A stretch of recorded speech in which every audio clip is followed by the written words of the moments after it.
오늘의 하나님의 말씀은 창세기 20장 1절입니다. 아브라함이 거기서 남방으로 이사하여 가데스와 술 사이 그랄에 우거하며. 오늘 설교 제목은 지배층이 유익한가 피지배층이 유익한가 라는 내용입니다. 창세기 16장 6절, 7절, 13절, 14절에 보면 사레가 하갈을 학대하였더니 하갈이 사라의 앞에서 도망하였더라. 여호와의 사자가 광야의 샘 곁 곧 술, 길 샘물 곁에서 그를 만나 하갈이 자기에게 이르신 여호와의 이름을 감찰하시는 하나님이라 하였으니 이는 내가 어떻게 여기서 나를 감찰하시는 하나님을 배웠는고 함이라.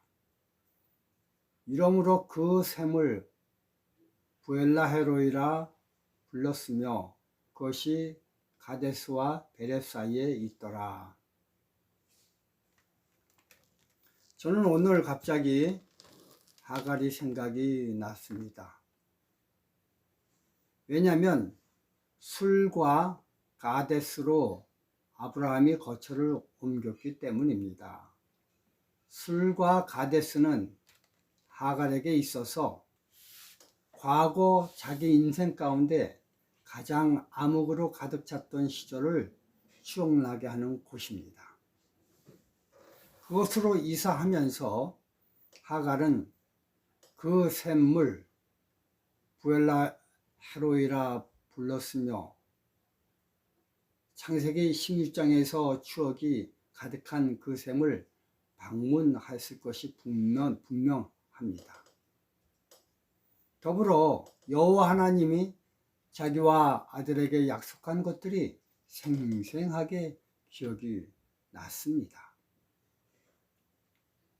창세기 16장 10절 12절 여호와의 사자가 또 그에게 이르되 내가 내 자손으로 크게 번성하여 그 수가 많아 셀 수 없게 하리라.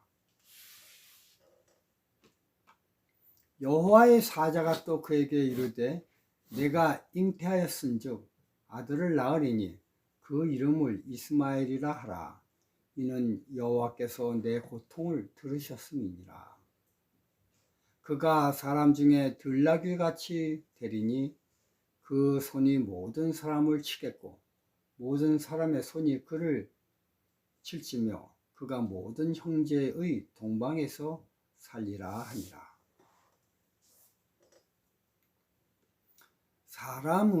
이 사람들은요 누구나 자기의 생각을 주관하는 것은 남이 만난 하나님에 대한 경험이 아니라 내가 만난 하나님의 경험입니다. 하갈에게 있어서 아브라함의 하나님이 아니고 사라의 하나님이 아니고 자기가 만난 하갈의 하나님의 경험이 모든 결정의 선택을 좌우하게 됩니다.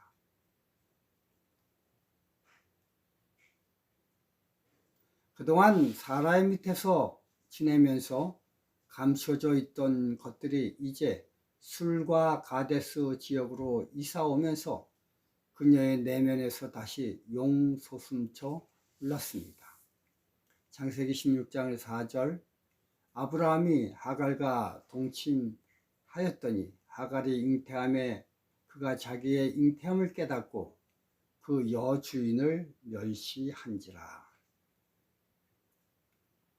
하갈은 과거를 생각했습니다. 그리고 생각하길 아직 아들도 못난 사라를 내가 계속 모셔야 하나. 이제 사라는 경수도 끝났기 때문에 결국 시간이 지나면 지날수록 모든 것들이 내 아들 이스마엘 중심으로 될 텐데 지금부터라도 안주인의 권한을 인수인계를 하는 것이 도리가 아닌가. 내가 만난 여호와 하나님도 나에게 분명히 이렇게 말씀하셨어. 내가 내 자손으로 크게 번성하여 그 수가 많아 셀 수 없게 하리라고 하셨지 아니한가. 술과 가데스에 머무는 동안 하갈의 이러한 생각은 점점 더 구체화되었고 노골화되었습니다. 모든 장소가 자기의 생각을 더욱더 확고하게 알려주고 있는 듯 하였습니다. 이처럼 변하지 않는 하갈의 모습 위에 하나님의 은총을 잘못 더해지면 또 다른 새로운 착각의 종파가 탄생하게 됩니다. 모든 구속사의 역사가 자기 중심으로 이루어진다는 착각으로 본래 하나님의 의도한 구속사의 정반대로 자기의 행동을 결정 지을 수가 있게 됩니다.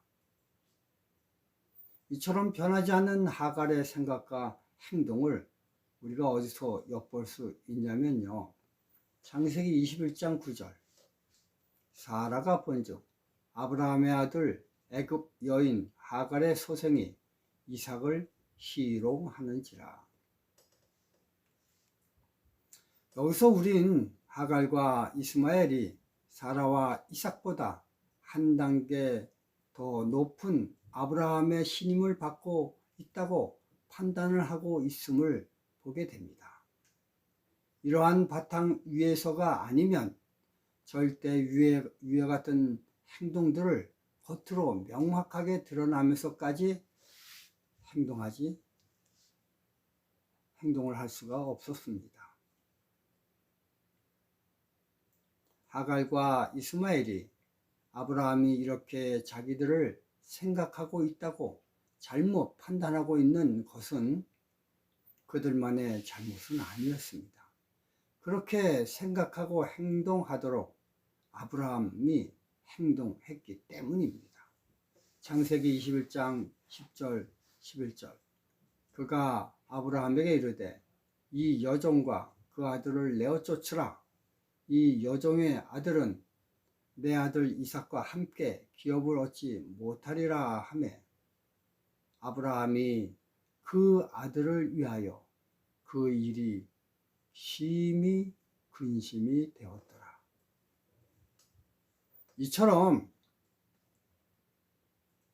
아브라함의 명확하지 못한 행동들 때문에 하갈과 이스마엘이 자기의 본분을 깨닫지 못했던 것입니다.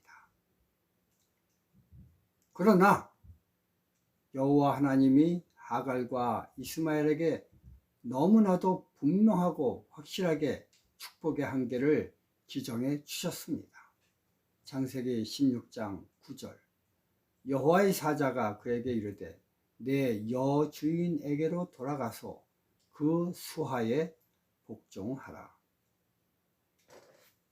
사라의 수하에 복종하는 영역 안에서 하나님은 하갈과 이스마엘에게 영적인 축복을 허락하셨던 것입니다.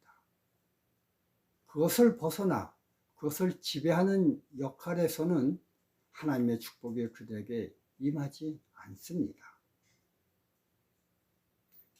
이 세상은 지배하느냐 아니면 지배를 받느냐라는 이중 구조로 되어 있습니다. 그렇다고 꼭 지배를 하는 것이 좋은 것이고 지배를 받는 것은 나쁜 것이라고 단정 지을 수는 없습니다. 왜냐하면 지배를 하는 영역에 하나님의 부르심을 받은 자들은 자기 교만이 하나님의 부르심에 덧붙여질 확률이 매우 농후하기 때문입니다. 죄악세상에서 이것의 영역은 위험하기 그지가 없습니다. 반대로 지배를 받는 달란트, 그 수하에 복종하는 것은 겉으로는 매우 불평등하게 보이지만 그러나 그것을 수행할 때 제한된 영역 때문에 자기에게 다가오는 영적 교만의 위험성은 대단히 위축되고 방어가 됩니다. 그러므로 하나님께 구원받는다는 커트라인 결론에 도달하는 영역 안에서 절대 무엇이 좋고 무엇이 나쁘다고 판단 내리기가 매우 어렵습니다. 그 좋은 예로 지배층 계급에 포함되려다가 스톱된 한 사람을 봅니다. 창세기 15장 2절. 아브라함이 가로되 주 여호와여 무엇을 내게 주시려니까 나는 무자하오니 나의 상속자는 이 다메섹 엘리에셀이니이다. 엘리에셀은요, 자기의 좋은 찬스가 무산되므로 늘 마음에 한을 품고 살았을까요? 그렇지 않습니다. 그는 복종하는 영역에 계속 포함되면서도 그 한계를 감수하고 충성을 다하였습니다. 그 결과 창세기 24장 2절 4절을 보면요, 아브라함이 자기 집 모든 소유를 맡은 늙은 종에게 이르되 정컨대 내 손을 내 환도뼈 밑에 넣어라. 내 고향 내 족속에게로 가서 내 아들 이삭을 위하여 아내를 택하라. 여러분, 이 엘리에셀은 비록 종이지만 이삭의 아비와 격을 같이 하는 대우를 받습니다. 그러므로 꼭 지배를 해야만 축복이라는 사상은 하나님 안에서는 성립이 되지 않습니다. 마태복음 19장 21절 22절을 보면요, 예수께서 가라사대 내가 온전하고자 할진대 가서 내 소유를 팔아 가난한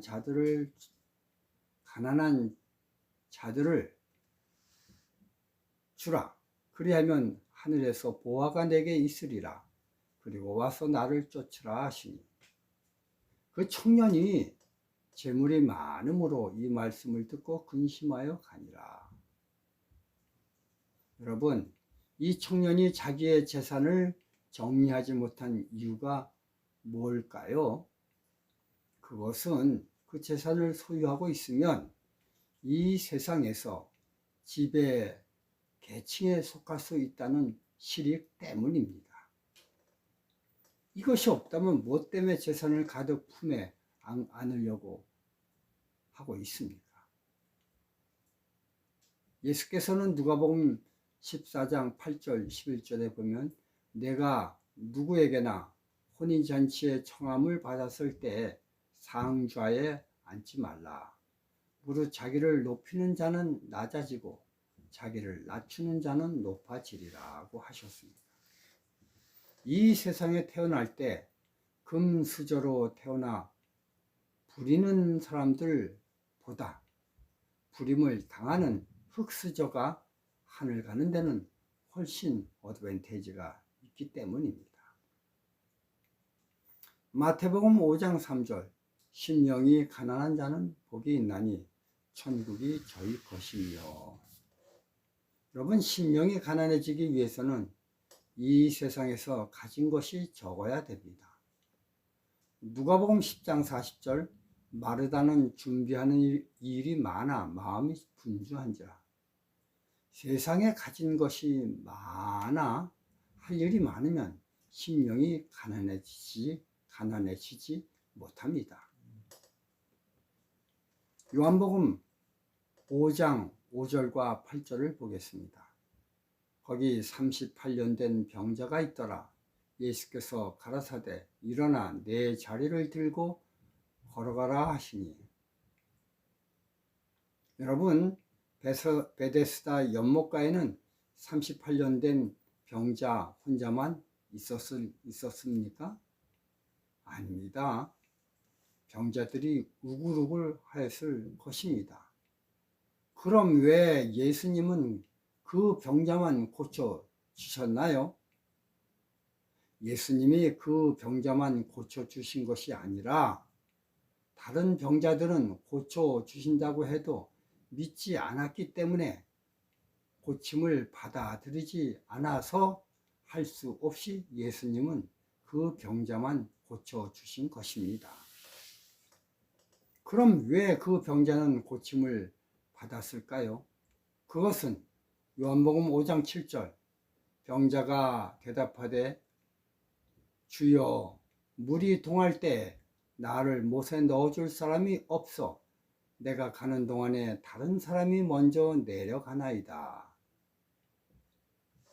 여러분, 이 모든 병자들보다 이 38년 된 환자는 그들보다 못함으로 가장 마음이 연약해져 심령이 가난해졌기 때문에 예수님의 치유의 은사를 받아들일 수가 있었습니다. 오늘 아침 우리는 다 각자 자기를 뒤돌아 봐야 되겠습니다. 나는 지배층인가 아니면 피지배층인가? 나는 금수저인가 아니면 흙수저인가? 나에게 부여된 재물을 나는 컨트롤할 수 있는 믿음이 있는가 아니면 없는가? 여러 가지 생각을 한번 깊이 해봐야 된다고 생각됩니다. 감사합니다.